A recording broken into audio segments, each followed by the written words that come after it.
Outdoor adventure won't wait for engine problems. Things like hard starts, rough performance, and lost fuel economy are often caused by fuel gum and varnish buildup. Seafoam can help your engine run better and last longer. Simply pour a can in your gas tank. Hunters and anglers rely on Seafoam to keep their engines running the way it should the entire season.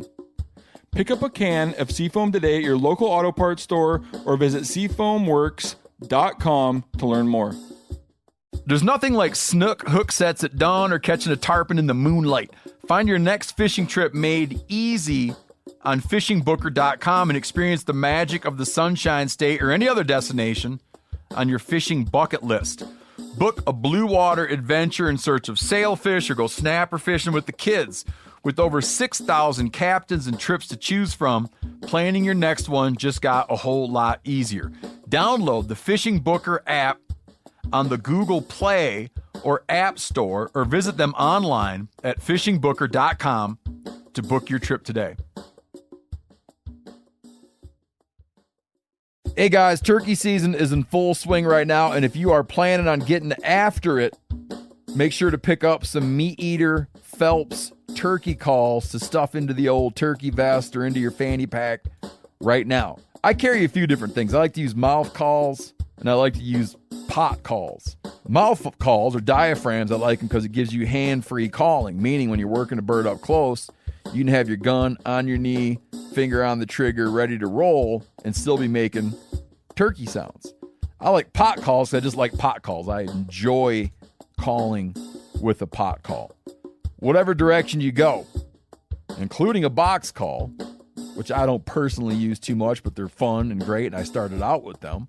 Yanni, on the other hand, one of my main turkey hunting buddies, he loves box calls. And what's funny is I'll now and then look to him and give him the look that means get out your box call and find us a turkey. So it's not that I don't like him. I just have Yanni use his. Then I don't have to carry it. Go to Phelps Game Calls. Get calls that are made in the USA and get calls that'll get them close. Find yours at phelpsgamecalls.com today.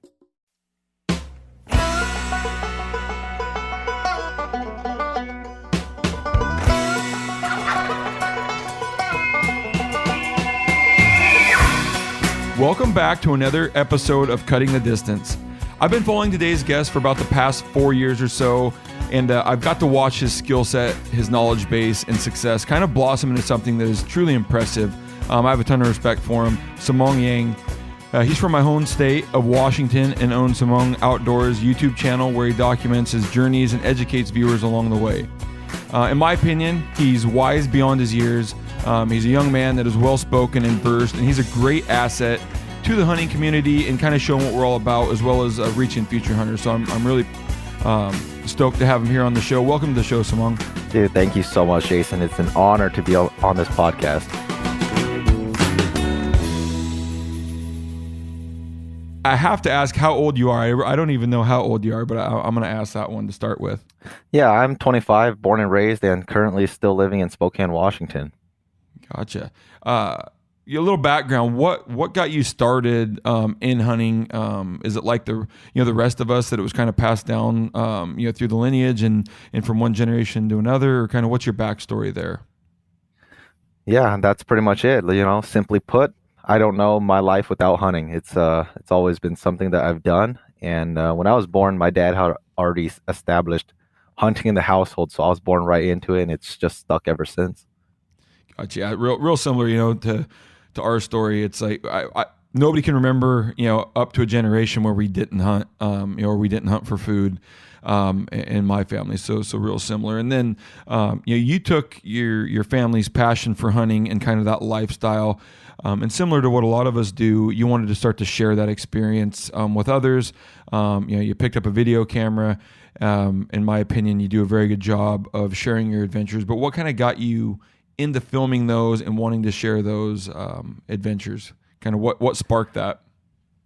Yeah, the very start of it is like way back in like 2011 when I first received an iPod Touch for Christmas, and it wasn't anything fancy, but growing up in the 90s, social media, none of this stuff existed. So like having a camera was just like you're on cloud nine. So I was like 14 years old when I got this iPod Touch, and I figured out that there was a camera on this thing, and I just found that it was like the coolest thing to be able to take pictures and record stuff and just be able to watch it back.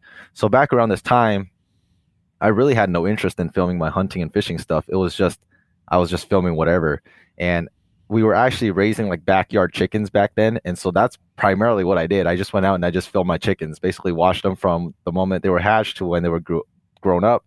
And I just thought it was the coolest thing to be able to watch what your chicks used to be and then watch them grow up to what they looked like in adulthood. Yeah. And so that wasn't even really hunting. That was just the idea of where I got started with filming. And then this is also around the time when YouTube really started to pick up. And, naturally, like I said, I was born and raised into hunting. So naturally, you just want to start watching hunting videos on YouTube. And I think you can attest to this.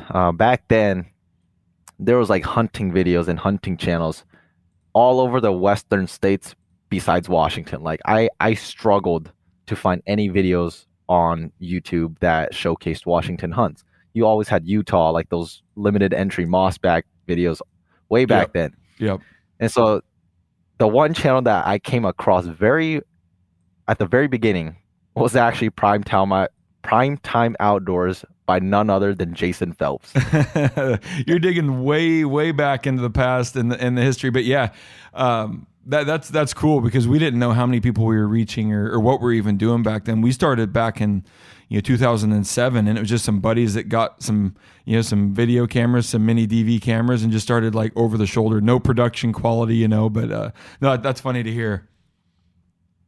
Yeah, it's funny, but then like that's actually like how it's kind of started for me, right? Like you basically, like long story short, what you did back then when you were still active on Primetime Outdoors, you basically did what I did, right? You just went over the state of Washington, you just filmed whatever you were hunting, deer, black bear, turkey, and stuff like that. But as we all know, if they're familiar with it, you kind of just stopped, right? Yep. And so when you stopped, it's just like there was no more Washington hunts.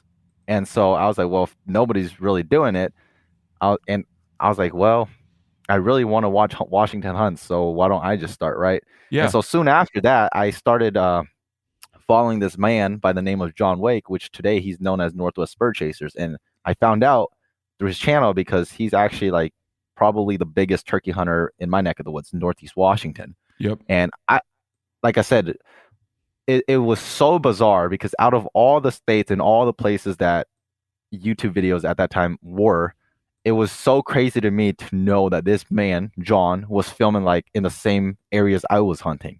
And so that's really what drew me in, just to watch him hunt local turkeys, basically the same areas I hunted. And aside from John, because he really stuck to that niche of turkeys, which we'll be getting into later, there was really no big game content at all in terms of Washington. Yeah, like you get like your 1 in 1,000 like limited entry Blue Mountains elk hunt here and there, but it was just like a one video. There was no series, there was no consistent uploads to those channels. And so I was like, you know what, like I'm just gonna start doing this on my own. And the start of it wasn't even the idea that I wanted to share this to people or to build a brand. It was simply the fact that I just wanted to watch it, right? So I'd go out, I'd film whatever we hunted that day, and I would just come back and I'd just watch it. And it quickly turned into not just my personal entertainment, but my family's entertainment.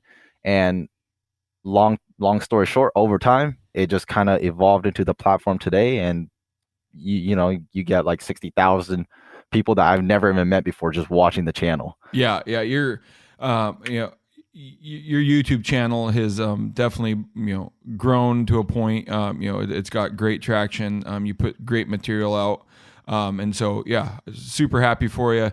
I'm glad it got to where it is. But we're going to jump into the podcast. Just like we start these all, we're going to jump into some questions from some of our listeners. So these are questions we get from either social, email, past episodes. If you want to submit your own questions, you can email us at ctd@phelpsgamecalls.com, and myself and our guests, we will do our best to answer those. So the first question we're gonna throw at you, which we actually just kind of went over. We're gonna get a little more technical into your gear. We get this question a lot. You probably get it a lot. I want to start filming my own hunts. What equipment do I need? And what was your approach? You've already kind of mentioned you started with kind of an iPad. What would you recommend somebody that's and I think we maybe need to preface this because I didn't get any other information. Somebody's just trying to share stuff to YouTube. What do they got to spend? What do they got to invest? What do they need to do to learn how to edit and so on? Yeah, I think my biggest advice is dive in and start filming. I think there's a misconception that you need this camera and you need that camera, but the most important aspect is to just start. I think the best way to learn and improve on video production is experience. I know everybody today. It doesn't matter if you're old or you're new. We all have a phone of some sort that has a camera. And the cameras on our phones today are way better than some of the actual cameras like 10 years ago. And the phone's pretty limited, but like I said, you got to just start, because I think like there's really no better way to start than now. Like you can go on YouTube and you can search up like tips and tricks of little things you can do to improve your video production and stuff like that. But in my opinion, in my experience, the most important aspect is trial and error, right? You go out there, you come back, you learn what you did wrong or what you could do better. And it's just this constant cycle of going out there, filming, coming back, reevaluating, going back out there and repeating that cycle. And so it's obviously good to have good cameras because it will just help your content that much better. But I think it's the idea of you give someone who's really experienced a cheap camera and you give a rookie with no experience a very expensive camera. The person with experience will most likely outproduce a higher quality video than the guy that just picked up a super expensive camera. Again, I'm not saying that if you can afford a good camera, get it. Clearly, like it'll help you in the long run. But I think it's just the idea that don't wait on certain camera or think that you need a certain camera to get into it, because a lot of people today, dude, they just film on their phones and they're way more successful than I am. Yeah, no, and that's my advice is if you want to do it, just get started. Get what you can afford. You start reviewing cameras and everybody will say, the $5,000, the new Canon, R8 or, this or that. And you're like, well, shoot, I can't afford that. I'm not gonna be able to film my hunts. Go get the cheapest DSLR you can. Or like you said, even if we've all got a phone, like use your phone. If that's your plan and goal, just get started and then you'll learn along the way. When you go to edit your stuff, you're like, oh shoot, I should have gotten these shots, or I should have filmed more at camp, or I should have did this and that. And you'll just learn and eventually come up with your own style. But, little off topic question, but something that we get asked a lot. And I thought, you might be able to add your own, 2 cents in. And I think we're on the same page. Get some sort of camera, get some sort of editing program, and just get started is the most important. And then you can change and upgrade your gear at a later point. Yeah, and I think that's the beauty of that route through trial and error is it really makes you learn about yourself, your style, and what works best for you. There's all sorts of hunting channels on YouTube now, and almost all of them are different in style, but they've all really achieved success with their own unique style, right? Like you just watch my stuff compared to like other hunting channels. I have my own style, but we're all relatively successful in our own ways. Yep, for sure. So we're gonna switch gears here. We're gonna go back into our topic today. We're gonna talk turkey. Turkey's well, shoot, it's only 2 months away from our youth season here in Washington, so it's getting a lot closer than that we think. We're gonna jump into some questions. A lot of times we get roost questions. My question for you: do you roost birds at night? And if so, what's your go-to method as far as calling and how you go about roosting birds and figuring out where they're at? Like this is all dependent on the hunt. And living in Washington, I don't get to say this very often, but we have some amazing turkey hunting. Like with high turkey numbers, I hardly roost nowadays because I know I can find them at almost any time of the day and still kill one. I can't really say that to any other species in Washington. Exhibit A, elk. I can't really say that with elk, but with turkeys, like, dude, there's so many turkeys, at least in the Northeast region. I'm not talking about just Washington in general. Northeast Washington particularly. I mean, every year, like over 70% of the total harvest in the state comes from Northeast Washington, right? And so Yeah. I live pretty much in Northeast Washington. That's my backyard. And so when it comes to roosting, if I do roost because I feel like I just want to do it for fun, it's actually a lot more simple than people think because one, there's so many turkeys to go around and it's hard to miss them. But my most common method is I just get to a vantage point, whether it's on a ridge or just on a logging road where I can hear distance. And I actually don't even call. I'll just sit there and I'll just listen because turkeys are very vocal. So as they're flying up to roost or they're just hopping from branch to branch to go to roost, they will actually gobble on their own. And Yep. so you really don't have to do anything. You just let them speak for themselves. But in the case when you deal with slightly more pressure turkeys, which often occurs in the later season, like let's say like mid-May to late May, if they're not vocal, I will often resort to an owl call just to give them a little bit more kick if they're not responsive. Or the other thing I will do is I will imitate a roosting hen.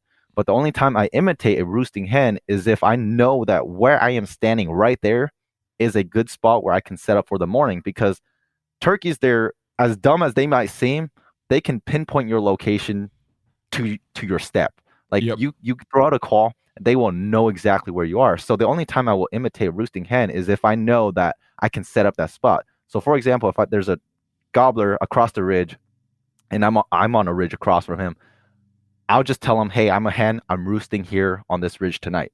I'll come back in that, or I guess I'll come back the following morning and pretend that I'm that hen that roosted the night before, waking up, flying down.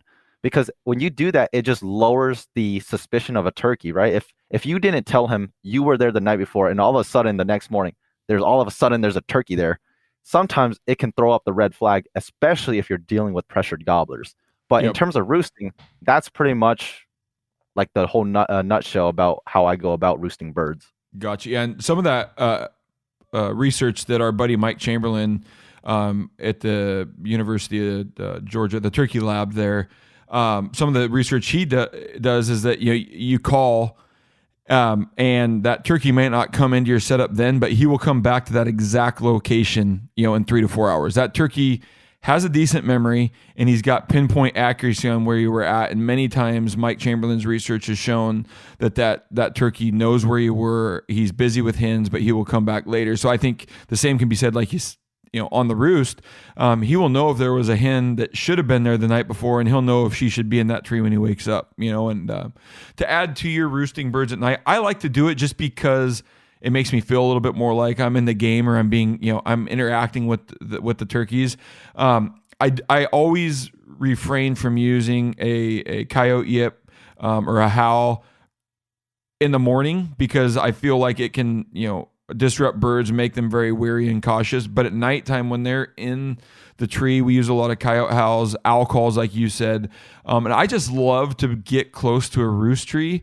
And so by not using, the hen calls, like you said, because you don't want to maybe throw that red flag, if I use a locator call, I can then, pinpoint that bird, try to get within, 70 to 100 yards of its roost tree and make a play in the morning. I haven't killed a whole lot of birds out of the roost. Usually we kill them, when they've been on the ground for a while, but I still love that excitement I get when you're sitting near a roost tree first thing in the morning, waiting for the fly down to see if you, made all the right decisions. But yeah, so predator, coyote howls at night seem to work really good in Northeast Washington. I would hesitate to use them at any other time besides night roosting. And then the only reason I like to do it is so I can, get close to a tree in the morning, be part of the action. Yeah, I'm right there with you, man. Like a lot of the birds that we set up on a roost, like most of the times, like we don't kill that bird for some reason. At this point, I just like to call roosting false confidence because it makes you feel like you're gonna kill them the next morning, and then Yep. you don't kill a bird. I don't know why. You just think that you have it dialed, but then I don't know, man. Like most of my birds, like I said, or like you said, I kill them midday when they've already been on the ground for a couple hours. Yep, yeah, you get that whole pattern of the hens start to go nest, get it, leave those toms, and then they're more callable. But yeah, and I feel like that the subspecies of the merriams up in the northeast corner maybe are a little bit tougher off the roost, where it seems like some of the easterns we've got to hunt, and some of the other species are a little more huntable off the roost. Their roosts are a little bit more. Concentrated to good roost areas, where these dang merriams, they seem to just, they do have roost sites that they like, but they can hop up at any given spot in any given night, as long as there's trees around, and they're not as patternable, I guess it seems. Maybe that adds to it or not, but so if you roost a bird that you haven't patterned, how close do you like to set up, and kind of what's your decision making? In the dark, are you looking at some mapping software, trying to figure out where to pick the tree, where you think he's going to go on the ridge top? What's your play once you've roosted the bird and figured all of that out? Yeah, so I would say that most of my birds that I roost, I don't pattern them. I'll just go out the night before, and wherever they roost, I'll just make a game plan based off of where they are. But yeah, mapping software is huge nowadays. But the thing is, like, I've also just hunted here enough to the point where, like, I generally understand the landscape, and a lot of the places I hunt today, like, I've hunted for years, and so you just understand typically how they go. But in the event where I don't know the pattern of these birds, typically where they flew up from, that's typically where turkeys will pitch. So if you knew where they flew up from, there's a good chance they're going to fly back down to that same exact spot. And so ideally for me, when it comes to the range, 75 yards is about the magic range for me. It's not so close where like he can just pinpoint you and you're just in his comfort zone, but it's also not so far where he just has to feel like, oh, I got to make this hike to get to him. So the 75 to 100 yards, that's ideally what I would set up. And how I set up, it really depends on the terrain. Because, I mean, dude, these merriams, they'll roost right next to a creek. They'll roost on the ridge top. They'll roost right next to roads. Like, you really can't predict where they're going to be. And so it's really hard to narrow how I would set up because it's really so situation dependent. But the idea is how I set up is I just want to be able to set up in a way where the turkey can't see me until he's within range. So that often means that I also can't see the turkey, right? If I can't see the turkey, then that means the turkey can't see me either. Yep. So it doesn't really matter how you do it. I just want to make sure that by the time he can see me, he's already in range. Because if he does see me at that time, it doesn't matter because he's not going to outrun a shotgun. The shotgun's way faster than he is. Yep. Right. And so the one situation that I will bring up regarding Northeast specifically, Northeast Washington, is roads, because 95% of my turkeys probably come from a setup on a road because there's just logging roads everywhere up here. And so, one, roads are easy for us as hunters to hike, so it's easy to cover ground.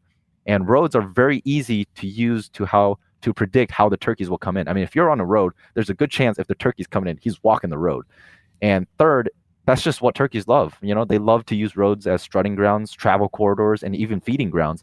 And so typically how I do is I throw my decoy on the road. I'll either get up off the road or I'll go below the road, and I'll just let the turkey turn a corner. That's typically how I set up on a road. I want to set up next to a turn in the road. That way the turkey has to turn that corner to see my setup or my decoy. And usually by then, like I said, by the time he can see the decoy and he can see me, he's already within range, right? So that's how I typically set up when it comes to a road. But when it comes to like you're just on a random side of the ridge, man, it's just, you really can't predict it. You really just got to go based off of what he's feeling and what he's giving you. Yeah, but it seems to be a complete guess at that point. And like I said, I seem to guess wrong a lot under the roost tree. It's like you see him try to pitch to a flat spot. You see him try to pitch out to where, it's more open when you know the tree they're in. And for some reason, they always do the opposite. And then I've even tested it like, all right, I'm not going to touch a call all morning. Just like let him naturally pitch where he wants. It doesn't work. I'm like, all right, next time I'm going to call real lightly. He still doesn't pitch, and just real limited luck out of the roost. But no, I appreciate you answering those listener questions. If you have a question of your own you want me or my guest to answer, please email them or submit a social message, whatever it may be. Email us at ctd@phelpsgamecalls.com. We'll do our best to get those answered here live on the show.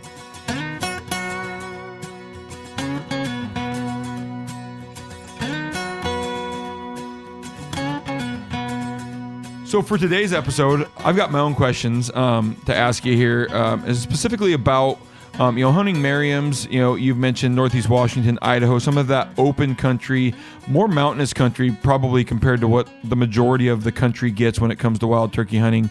It's where I grew up turkey hunting, in that Northeast Washington corner, and it's a ton of fun because I love the big thunderous gobbles of the Easterns compared to the merriam's little wheat gobbles, and some of the differences between the birds. Like, I love that it's you get up in the morning and you got to lace your boots a little tighter when you're hunting merriams. You gotta maybe, bring a little more water with you, because you're going to run and gun these turkeys pretty good. It's not going to be necessarily, sitting. I'm going to say this, for me hunting public land, you're not going to get to necessarily sit on an ag field edge, that's kind of, your typical turkey hunts in some places.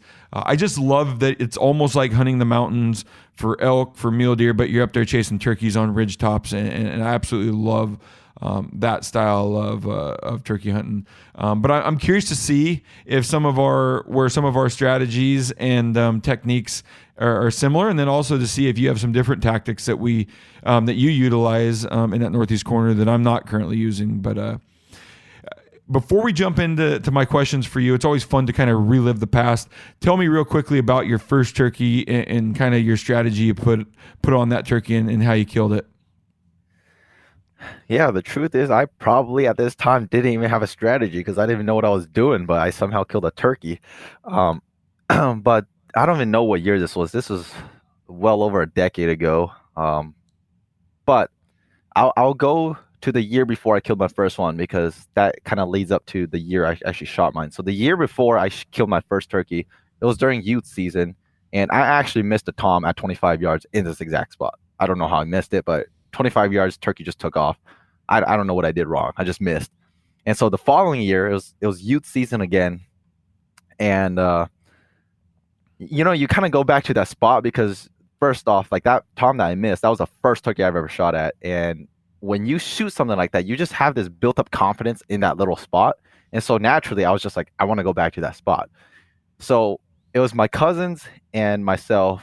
And we, again, like I said, we went back to that spot out of redemption because we also knew that little spot where I missed that tom, there was a roosting area like 200 yards below where I actually shot the tom. So we went the night before, and this weekend was pouring rain. Like, it was horrible. And so we got up before daylight, and the rain was still going, and it was pouring. Everything was soaking wet, and we pretty much went back to that same general area where I missed a tom last year. And so sure enough, we get to that spot where we were last year, and we look down below us like 200 yards, and we spot a tom and 3 hens. And like I said, like the rain is just pouring down at this point. So even we were miserable, but the turkeys looked like they were even more miserable. I mean, they just went through a whole night of rain, and now they're trying to dry off, but then there's no sun because it's still pouring rain. And so turkeys were wet, we were wet, and it was just miserable conditions for a turkey hunt. And so at least, that's how it's looked at, right? When it's often raining, people often refer rainy conditions as poor turkey hunting, but today it was somehow the opposite for us. So anyway, we spotted tom and 3 hens about 200 yards below in this little flat below us, and my cousin just starts calling because that's what turkey hunters do. And so surprisingly, this tom was actually really vocal, but he just wouldn't leave his hens. I mean, this was like early April, hens are still with toms and stuff like that. And so we sat there for like an hour in the rain just calling to this tom, and he was very vocal. Like every time we called, he would gobble, and he would even gobble on his own, but he just wouldn't leave his hens. And so my cousin David and I, we eventually like just decided like let's scoot a little bit closer. So we moved down like another 50 yards without him seeing us, and we were just like, you know what, let's set up here because there's no way we can get any closer. And so we scoot 50 yards closer, and we sat there for like another 30 minutes just yelping away at this tom. And this tom, again, like just kept galling, but he just wouldn't leave his hens.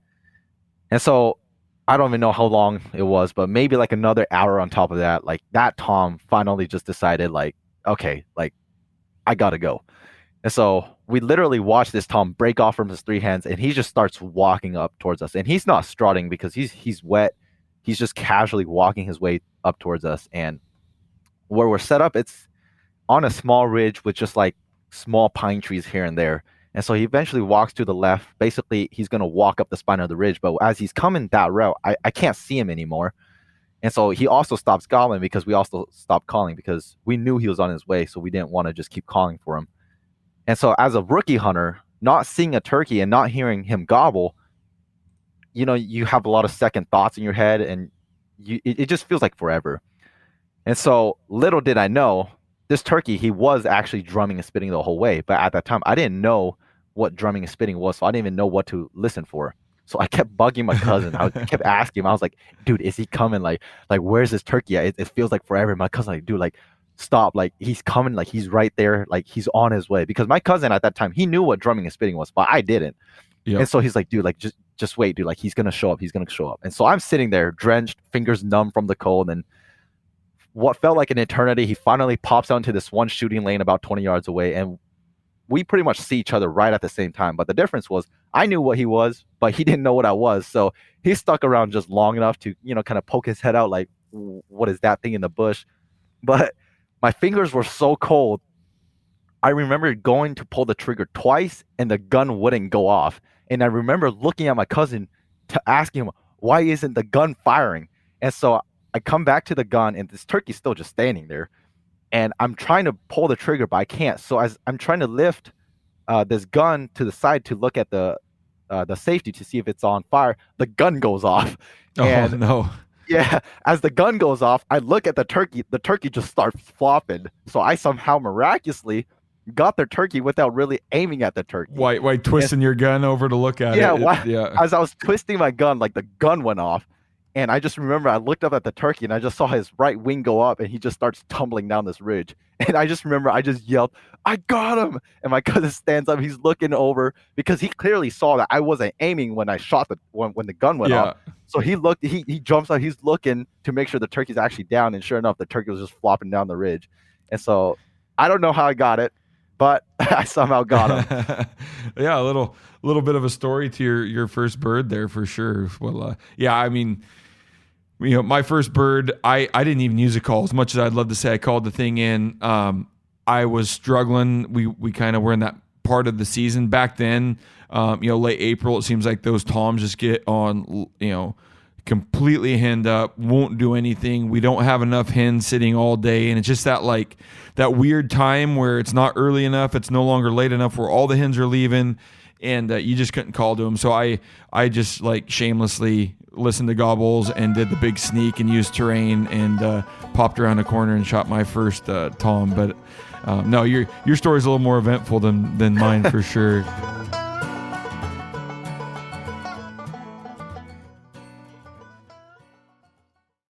We've all seen plenty of gadgets and fads come and go, but here's one product that stood the test of time: Seafoam Motor Treatment.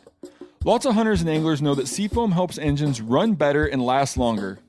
It's really simple. When you pour it in your gas tank, Seafoam cleans harmful fuel deposits that cause engine problems. I'm talking common stuff like hard starts, rough engine performance, or lost fuel economy. Seafoam is an easy way to prevent or overcome these problems. Just pour a can in your gas tank and let it clean your fuel system. You probably know someone who has used a can of Seafoam to get their truck or boat going again. People everywhere rely on Seafoam to keep their trucks, boats, and small engines running the way that they should the entire season.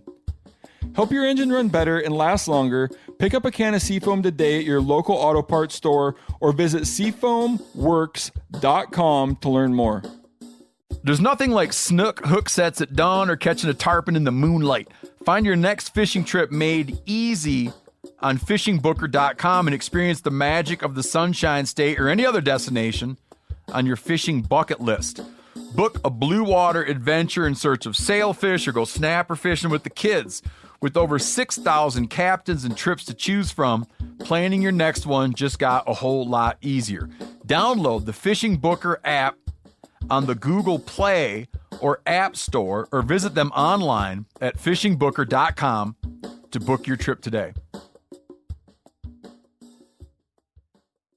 Hey guys, turkey season is in full swing right now, and if you are planning on getting after it, make sure to pick up some Meat Eater Phelps turkey calls to stuff into the old turkey vest or into your fanny pack right now. I carry a few different things. I like to use mouth calls, and I like to use pot calls. Mouth calls or diaphragms, I like them because it gives you hand-free calling, meaning when you're working a bird up close, you can have your gun on your knee, finger on the trigger, ready to roll, and still be making turkey sounds. I like pot calls because I just like pot calls. I enjoy calling with a pot call. Whatever direction you go, including a box call, which I don't personally use too much, but they're fun and great, and I started out with them. Yanni, on the other hand, one of my main turkey hunting buddies, he loves box calls. And what's funny is I'll now and then look to him and give them the look that means get out your box call and find us a turkey. So it's not that I don't like them. I just have Yanni use his. Then I don't have to carry it. Go to Phelps Game Calls. Get calls that are made in the USA and get calls that'll get them close. Find yours at phelpsgamecalls.com today.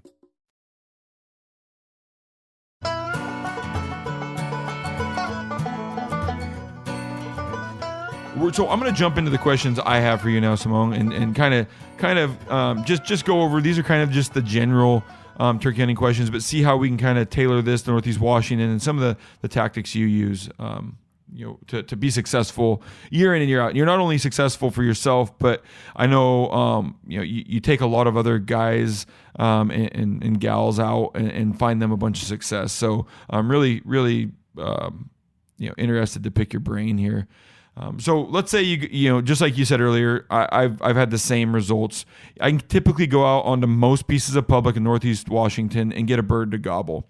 So once you get that bird gobbling, what is your approach? Are you going to get as tight as you can? Are you going to set down, like, what's the magic distance you like to get to? And then what's your progressions on calling? Yeah, it really comes down to just the mood of the gobbler, how far I am, and hunting pressure. Like, that's the three factors, right? What the turkey's feeling, how far I am from him, and what's the hunting pressure like in that area.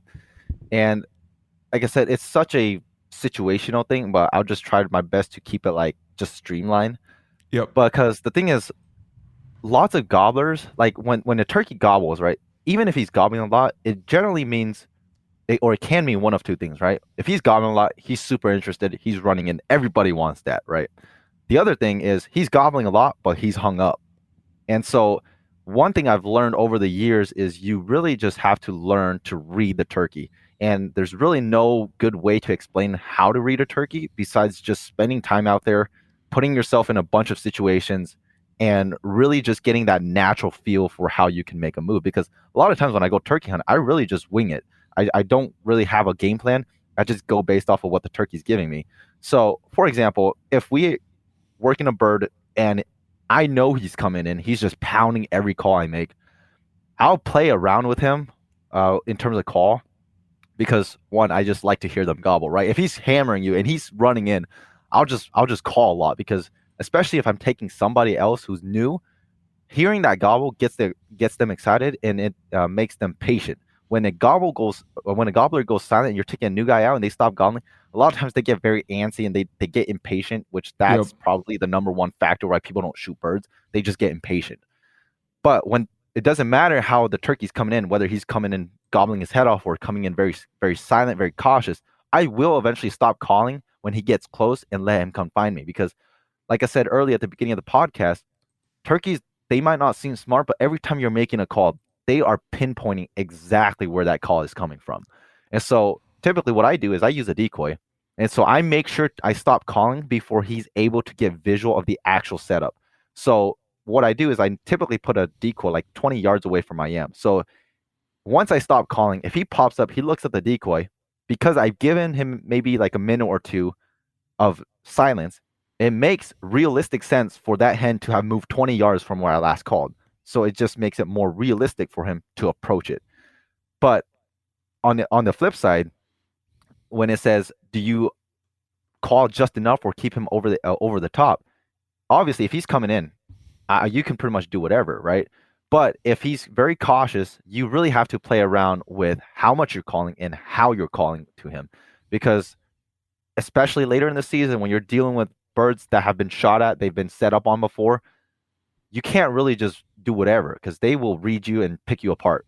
And so what I typically do is if a bird is gobbling, but he's not super over the top, like the first example I give you, I'll give him just enough calls to make him somewhat interested, but I won't always be calling enough to the point where he's just like, okay, you come to me. Because what I've learned over the years is when you, as a hen, typically that's how I call, I imitate a hen.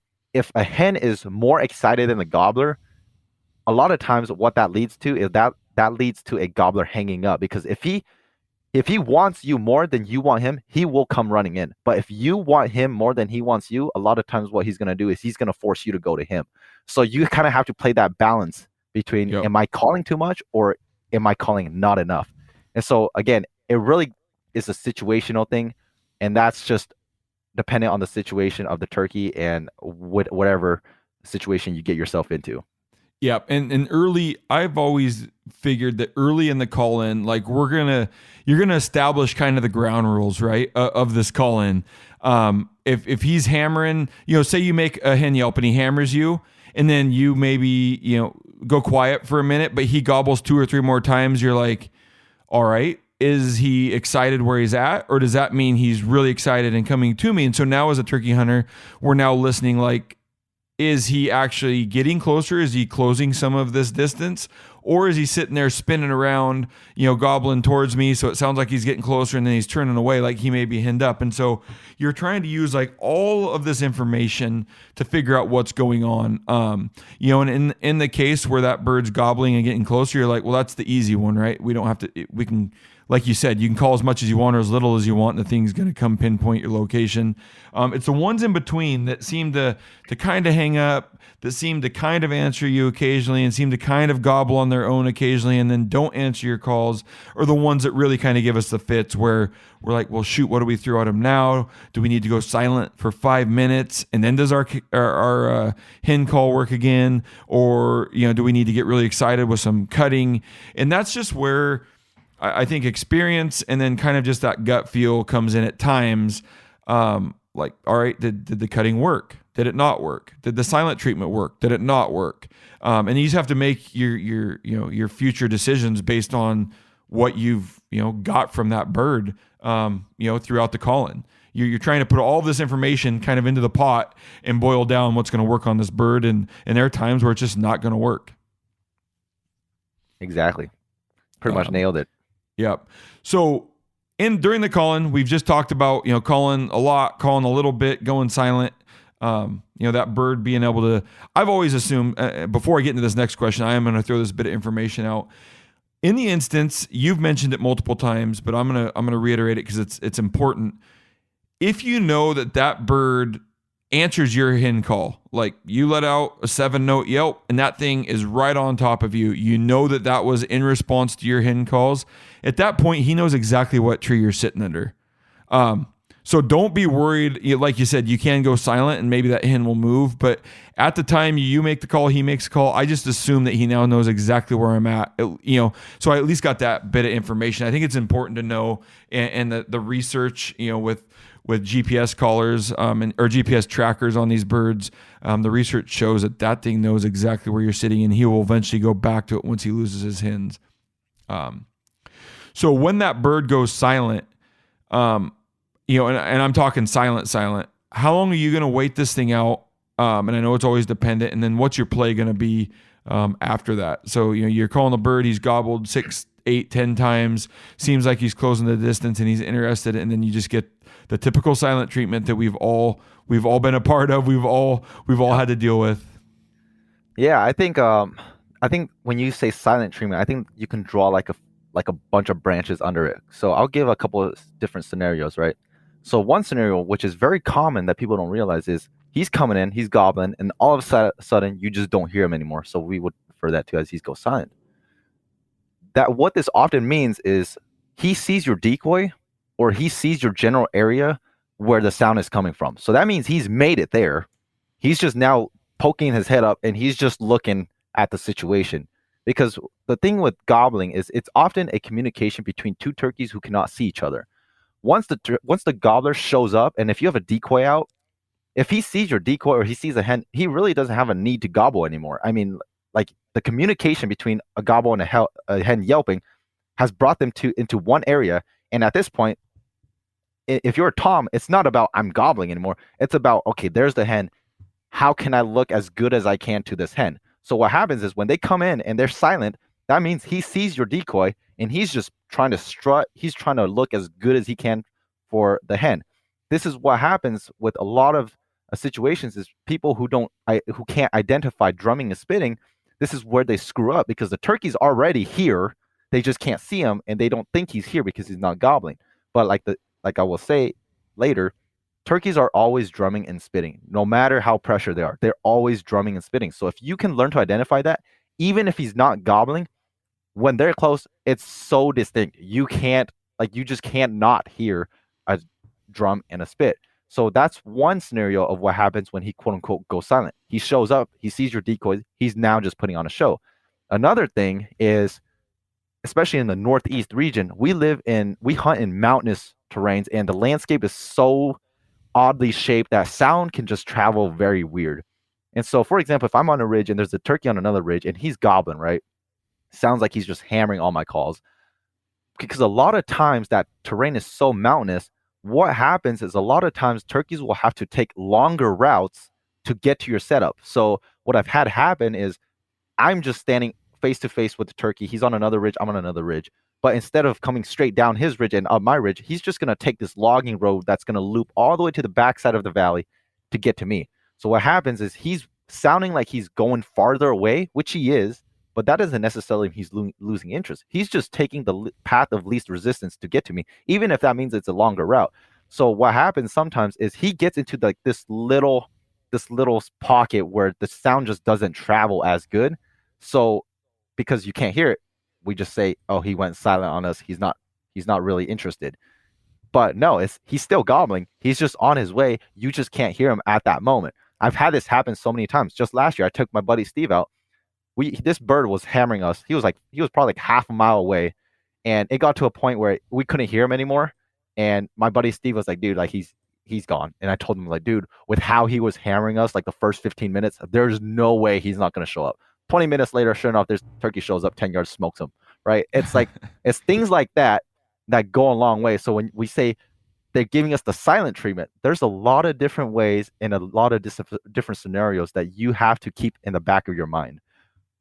Yep, for sure.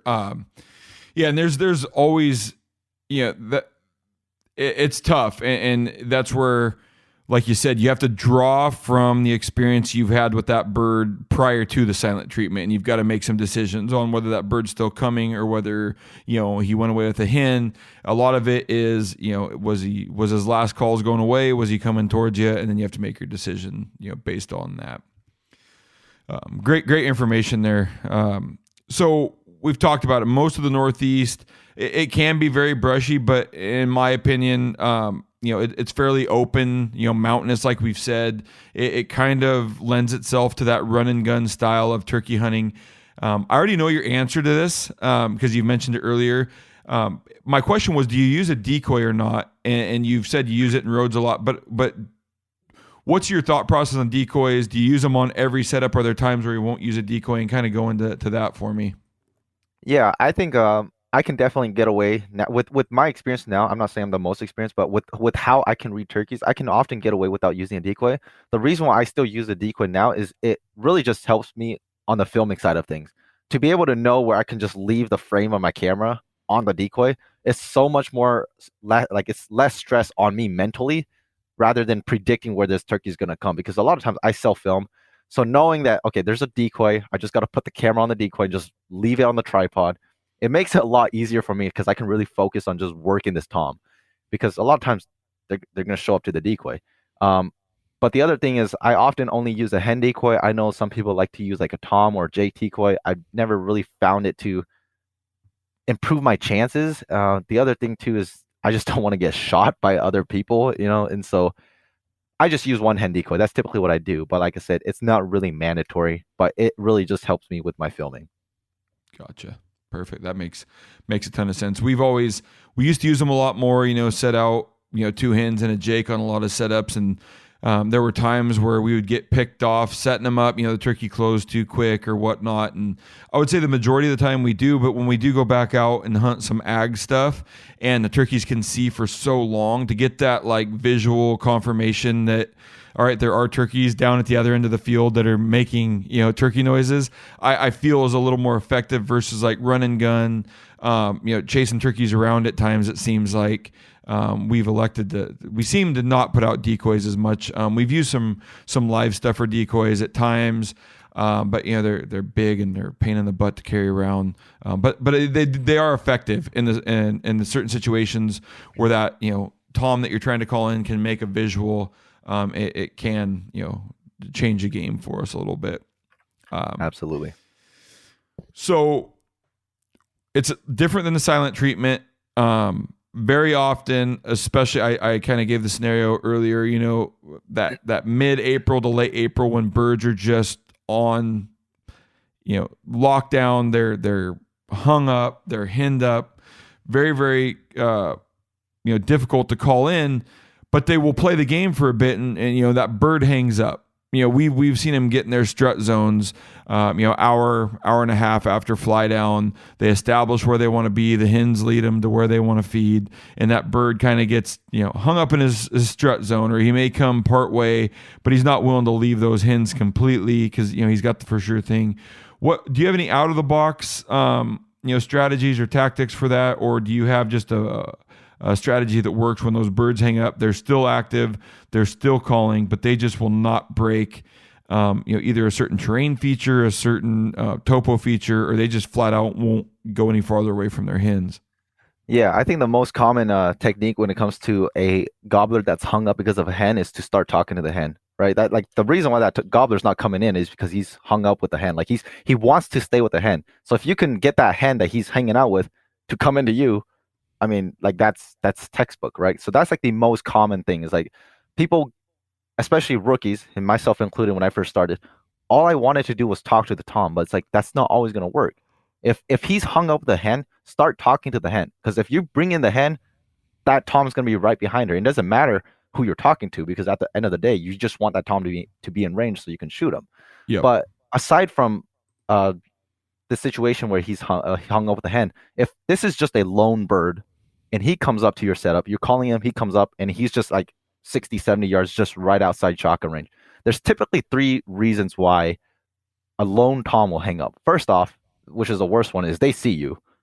He's hung up because he's looking at you, which oftentimes from there's not much you can do. You can just hope and pray that he's going to walk a couple more steps, but oftentimes he's just going to turn away and walk around. The second scenario is he comes up, he doesn't see you, but he just doesn't like this. He just doesn't like what he's seeing. Like it just something feels off to them. So when it's something like this, it's 50-50. He might close another 10, 15 yards, or he might just turn around and leave. The third one is they're not seeing what they're supposed to be seeing. If you imitate a super hot hen in this open field and he comes up and you don't have a decoy out, he comes up, he looks at it, he's like, where's this hen at? He's going to hang up because he's going to take his time. He's going to observe where this supposed hen is supposed to be. So those are typically the 3 reasons why a lone bird will hang up. So typically what happens when he doesn't like what he's seeing or he's not seeing what he's supposed to do or supposed to be seeing is I just go silent. I want him to build up that curiosity to be like, okay, I don't see what I'm seeing. I don't really know what's going on here. I need to go investigate. Because at this point, there's not much you can do. If you're going to give a call out and he's already within 60, 70 yards, again, he's going to pinpoint your location and he's just going to stare right at where the call is coming from. And if you're not a decoy, you don't have a decoy next to you, there's a good chance you're not calling him in. And so this is, that's why it's such a hard topic, because when a bird hangs up, it's like there's really no right or wrong way to go about it. It really is, you got to go with your gut instinct in that situation. Yep. No, I'm with you on that one, and real similar to what we do there. We've touched on this a little bit in our earlier conversation. Most of the public land we get to hunt in Northeast Washington, whether we're a mile from the gate, whether we're right along a country road, whether we're along a logging road, these birds get a lot of pressure. Why we do have a great turkey population that's thriving currently, the birds still get pressured, right? We have a lot of, Washington State as a whole has, I don't want to misspeak, but we have a very high hunter count, a very high number of hunters that still hunt spring turkey. So we do have pressured birds. Do you have any other tactics you like to use specific to pressured birds on this public land? Yep. So basically 3 tips. First one is I work them a little slower and I just give them more time. Pressured birds, they take their time. They're more cautious. The second one is I work turkeys from a different angle. Everybody knows that gate that everybody parks at and goes in from one direction. You can use that as entrance, but dude, like loop around the mountain, come in from the backside, come in from the east, come in from the west, work him from a different angle, because a pressured bird knows the most common entrance, which is through the gate. And that's typically where he's found the most danger, right? If everybody's coming and calling in from the same direction, he already knows what's up. You come in from the backside or a different angle, he might be like, oh, maybe this is actually a legit turkey. Or the third one is instead of full blown yelps, I just resort to clucks, more subtle calls, because at this point in season late May, every turkey knows what a full blown yelp means. Yep. That's one thing I was going to add, and I kind of had dialed up for pressured birds is, everybody in the world can go out and use a 7 to 9 note yelp. It's our go-to calls for the most part, but that bird has heard every variation of a 7 to 9 note yelp on a mouth diaphragm, on a pot call, on a box call. They've heard it, and if you know those birds have heard it, let's go to clucks. Let's go to some subtle purring. Let's go to some real, real short 2 to 3 note yelps. And I learned this from my buddy Chris Parrish and Randy Milligan. It's just that subtle, realistic sounds can sometimes help you out on those pressured birds. And so that's what we like to do, at least from a calling tactic. And then I do like your point, all right, if there's a bird up a canyon, everybody's going to approach halfway up the ridge because that's where the road's at. So in that turkey's mind, hey, guess what? Another hunter's coming down the road. Let's cross the creek in the bottom and come at him. Get a top, or let's go around the ridge. Let's approach him differently, and just change up the thing that the bird's seen multiple times throughout the year or last year or whatnot. So you're getting ready. It's opening day of season. What calls do you have on you, and what are the calls that are going to get some use, and what are the calls that are maybe going to be a little bit more specialty? Yeah, I go pretty simple, man. I have 3 calls on me all the time, and that's pretty much it. I have a crow call, I have a reed, diaphragms, and I have a slate or a pot call. That's pretty much it. That's all I carry.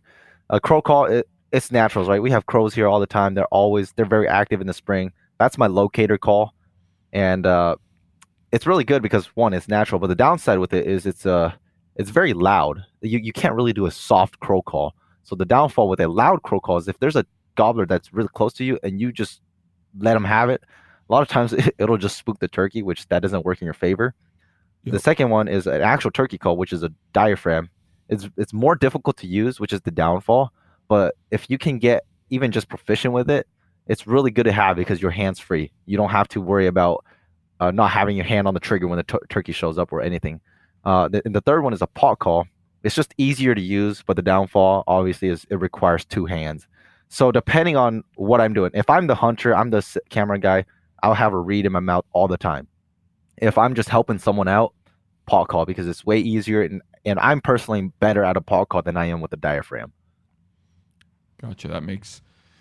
Yeah, I'm fortunate. We end up carrying probably more calls than we ever use. Very similar. I will throw a box call in, in areas where, it's big country. I feel like sometimes that box call can carry maybe a little bit more. It's got more of that high shrill pitch. And then once again, if we are in an area with pressured birds, it might be something they haven't heard as much of. Similar to you, I carry a few diaphragms, a pot call, and then the only thing I may have, I found that a pileated woodpecker works really, really good in that northeast corner. And so I'll typically have some sort of a woodpecker call. It's just that real high pitch, startles them. It seems to get, at times when the crow call doesn't work, that pileated woodpecker seems to really get them fired up. So that's really the only difference. I might carry a box, but there are times where it's just I don't want to carry the box around. I don't want to worry about it, especially if it's raining. You're dealing with 2 different woods that if it gets wet, it's useless anyways. I'll just elect to put that thing in the truck and leave it there. And, I would even be able to, if it's raining, I'm probably just going to use my mouth diaphragms anyways and might as well leave, even the pot calls in the truck.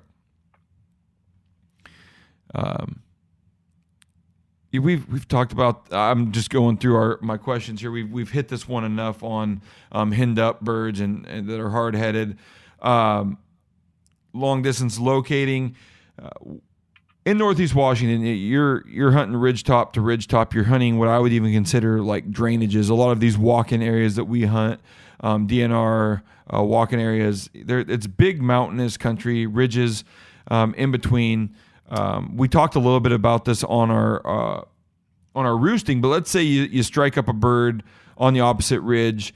How do you kind of make the decision to stay where you're at and try to call that bird to you or go after them? What are some of those cues or kind of indicators that let you decide what to do? Yeah, the first thing is it's just how desperate I am. If it's been a struggle and that's the only bird I've struck up, like I'm going after him. But if I know there's other gobblers closer to me, I'll keep tabs on that bird. I just won't go after him right then and there because I mean, if there's birds closer to you, obviously why would you not go to the Yep. closer birds? But the idea is like if there's a lot of distance in between us and I'm trying to gauge, is it worth my hike to go over there? It really goes back to what I said earlier. You have to really get good at estimating the mood of a turkey, right? If he's far away, but he's just hammering you, just showing so much interest, it's very hard for me to turn a bird like that down. But if he's far away and he's like giving me like half-efforted gobbles and just not really showing interest, then I don't even go after him. I'll just find another bird.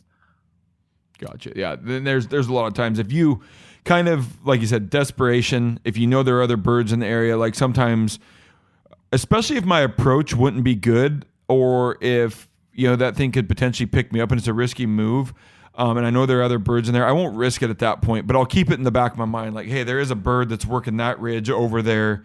You can always use it as kind of your backup plan. But yeah, similar to you, like I don't want to bust over there, potentially, not find the bird that's just right around the corner on my side at the risk of losing it. So yeah, it depends on the situation and when you're gonna go over there.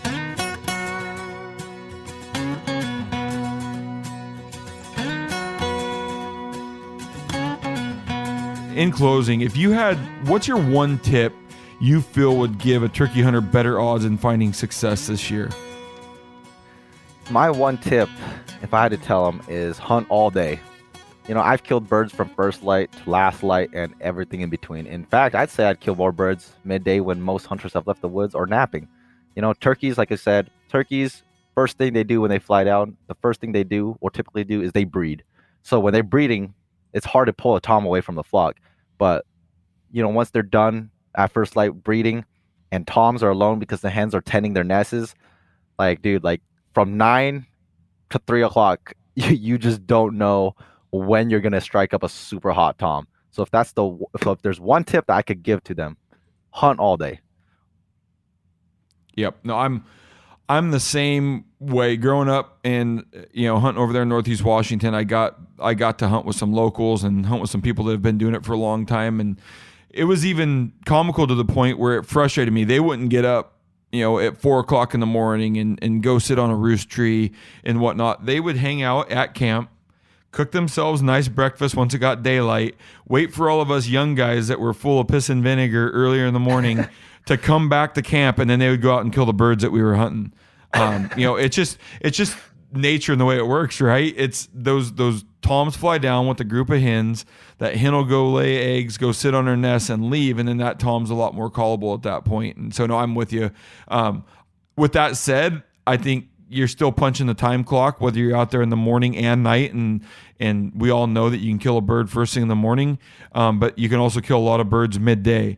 So similar to what you said, more time in the woods is always going to lead to more success, and I'm fully on board with what you said there. I really appreciate having you on the podcast today. How can people find out more about you, and where can they find your stuff? Yeah, so I primarily operate on YouTube and Instagram. My YouTube is just Samong Outdoors, SAMONG Outdoors, and on Instagram it's SY_outside. Perfect. Well, yeah, like I say, you're doing cool stuff. I love your YouTube channel. Super humble, modest, in my opinion, doing it the right way and representing hunters in the light that we need to. So, proud of you. Like I say, got to watch you for the last 4 years. Really like what you're doing. It's an honor to have you on here, and good luck this spring. Sounds like we're going to hook up and maybe do some turkey hunting together. So everything we talked about here, maybe we'll be able to put it to use here this spring and document it all. Absolutely, man. I'm looking forward to it.